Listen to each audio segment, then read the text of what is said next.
I thought my sister was stealing my identity, but the paperwork proved she was saving me from something worse. Now she won't tell me what she saw in my file, and my name is suddenly flagged everywhere. I used to think identity theft was something that happened to people who clicked the wrong link. Then I tried to change my address at the DMV and the clerk's smile flattened. She turned her monitor away like my face might contaminate it. A red banner flashed next to my name. Hold verify. Report. I laughed because that's what you do when the world misfiles you. She didn't laugh back. She asked if I had another form of ID, and when I handed it over, her fingers pinched the edges like it was wet. By the time I got outside, my bank app had locked me out. My credit card declined at the gas station. Even my phone carrier texted that my account was under review. It felt like watching invisible hands close every door I'd ever walked through. I drove straight to my sister's place. Nora had always been the responsible one, the kind of person who kept labeled folders for fun. When she opened the door and saw me, she didn't ask what was wrong. She just stepped aside like she'd been expecting the knock. On her kitchen table was a stack of documents with my name on them.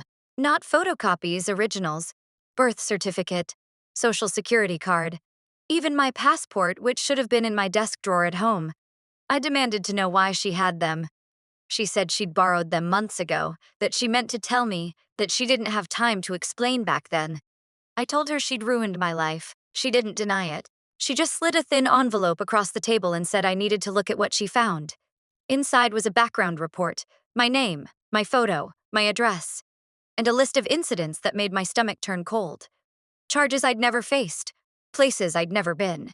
A note in bold at the top that reads, "Subject may attempt to flee." I stared at Nora until my eyes burned. She whispered that someone had been using my identity, but not to buy things, to build a pattern, to make me look like the kind of person people stop caring about. I asked who. She shook her head and said she didn't know. Then she pointed at the bottom of the report where a case number was stamped, along with the agency name. It was her employer. The same place she'd always described as boring administrative work. I asked what she saw in my file. Nora's hands trembled as she gathered the papers back into a neat pile, like tidiness could hold the panic in. She said the moment she opened it, she realized the problem wasn't that my name was flagged. The problem was that it had been flagged before I was born.